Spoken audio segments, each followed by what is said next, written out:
What we got here is failure to communicate.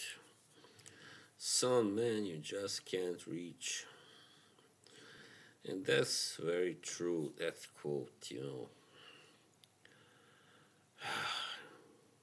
I just was thinking about certain things. You know, once you have been online and engaging in discussions for a while, for many years, like I have, you learn to become a little more thick-skinned, really. But there is something that is a little different when it comes to people. When somebody does something to offend you, totally unwarranted, unprovoked, because they may be, I don't know if they may be jealous sometimes, I don't know really, or they may feel mean spirited or mischievous. But yeah, I mean, like not that long ago, a few months back, I made this video where I said or expressed a desire to mend things with certain somebody that I fell out with early this year.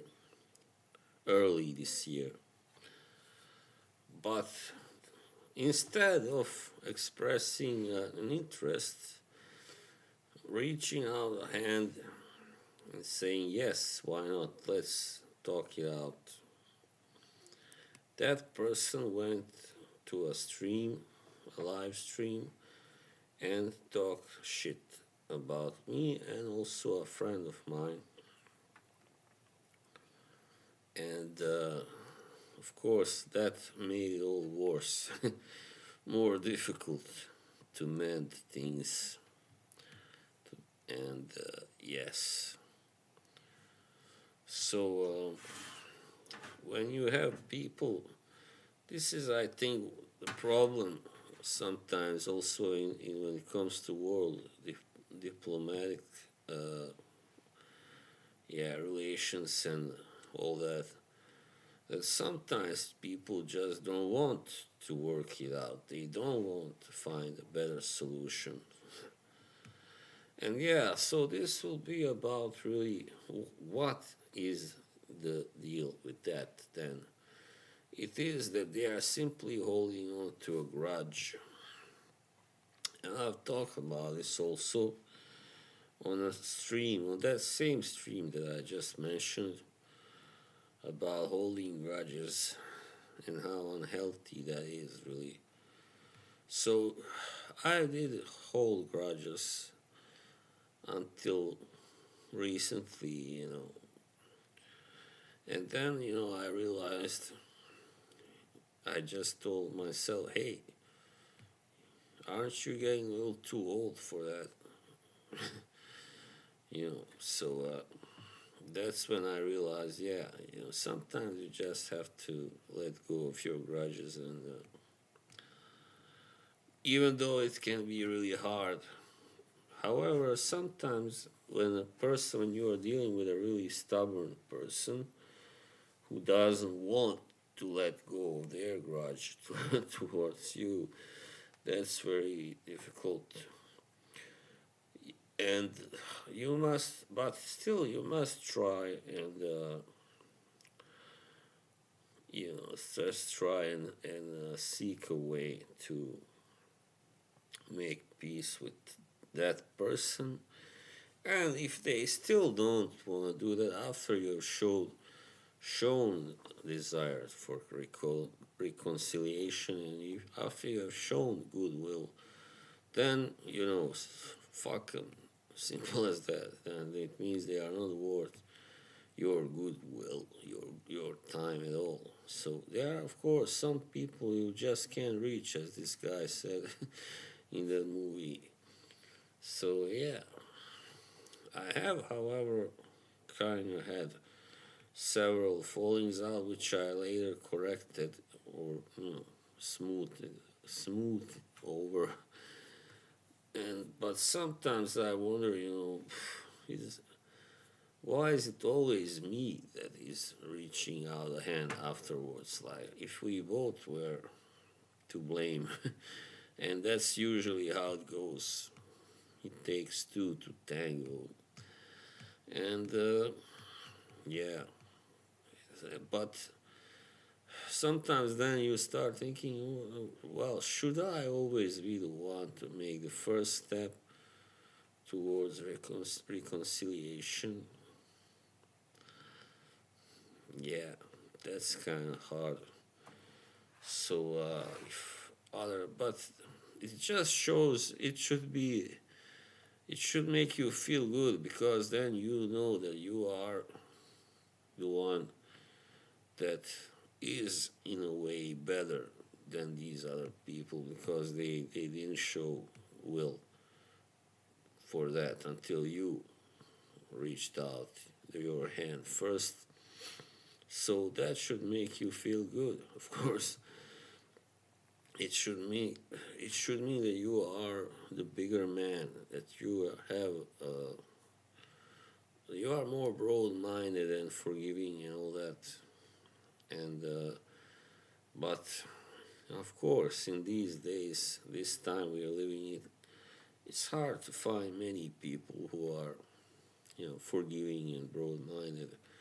It seems like everybody is so eager to get into some kind of conflict and they don't care about the opinion of others. They only care about their own opinion, and that's what really makes it so hard to get peace and yeah, to not fight. Simple as that. But yeah, I mean, listen, the grudges. When you hold a grudge, uh, let's put it this way: for you who are religious, of course, religious people believe in second chances, in reconciliation, and all that. So if you are religious but still you choose to hold a grudge, then it means you are going against your faith, right? Against your religion. Simple as that. So, yeah, it means that you are now an easy prey for the dark side. Let's say, let's put it that way to do its bidding with you. It's using you as its tool right now, really. And what do I mean with dark side? I just mean simply the negativity, the force, the negative force, which brings about bad things, of course. Simply brings about conflict, hate, misunderstanding, malice, envy, and all that. That really can be destructive. So, by choosing to hold on to your grudge or ill will or hatred of someone, unless it is really justified, then I cannot blame anybody. Unless that person has really done something terrible to you, yeah, why not?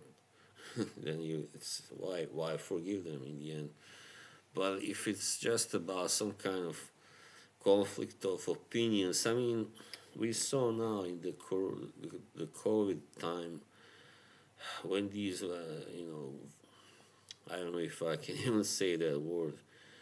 When the vaccines came in, there was people who fell out over that because some were pro, vaxxers, and the others were anti-vaxxers, and I mean, it was tragic. People, even sometimes, people were family, didn't speak to each other, didn't didn't socialize because of that. Because some of, I mean, it happened to me also actually. A close relative of mine who I always had a close relationship with, he wouldn't really, socialize with me until I got, vaccinated, which I did eventually. But early on, I was skeptical towards it. Yeah, but eventually, I kind of decided it wasn't worth it. Not being able to hang out with my cousin or his child, which was a baby back then, or very small anyway. Uh, and I really wanted to spend also time with his child, which I considered my own nephew in a way. And so, yeah, that's what can happen. I mean, when it's about conflict of opinions, and then you go on and hold a grudge or even harbor feelings of hate towards somebody just because you had a falling out on opinions, then of course it's definitely not worth holding the grudge, and then you are just making it easier for the dark forces to enter your soul and mind, and yeah, simple as that. And once again, those dark forces, I said what they are. I don't mean literally, like, but if you want it so, yeah, I mean, if it's easier for religious people to understand, then yeah, why not? Let's put it that way. So definitely, it is not God's way to hate and hold grudges on somebody, because unless that somebody has done really something terrible, as I said to you. So yeah. Anyway, as I said earlier, when the start of this video, I tried to kind of patch things up with a guy that I already talked about in previous couple videos, but he showed no desire for that. And as I said, even kind of publicly attacked me and a friend of mine, and yeah, I mean, I think it's about egos getting wounded here, really, primarily, and as it is very often otherwise in life, your ego gets wounded. It's like, oh, how could he, or how could she, how dare they say that to me, like, yeah. And sometimes I was also surprised when somebody would have an angry, like, tirade directed at me. I was shocked, like, but I'm a nice guy. That was my first thought. How can they attack me? I'm a nice guy. But then later, when I would analyze it, I was like, well, maybe I said something that I should have said there. Maybe I could have handled it better. So if everybody did that, took some time after some kind of fight, argument happened to, analyze their behavior, their part in it, then I think they would, you know, probably realize that they also were wrong, and that they should not hold a grudge there against the person that they had a fight with. So yeah. Anyway, that was all I had to say. You gotta be broad-minded and broad-hearted as well. Yeah, I know it takes a kind of, you have to be really a bigger man sometimes to patch things up, and yeah, but yeah, it's all up to each and every individual. I mean, you don't have to, but it is better to have as few enemies as possible, if possible, none. But sometimes you have to have. Sometimes not everybody will like you. Simple as that. So I for instance, experienced once in a working place where I was that some person just didn't like me, and there was no reason. I just didn't know why. I didn't say anything to that person. Just something about me that that person didn't like, and I was like, all right, then I don't like you either. All good. So yeah, sometimes you gotta be just thick-skinned, as I said, and just say, well, I don't really care about you either. So, all right, we're not gonna socialize. So yeah, best of luck. Yep, there it is. Thank you. Bye.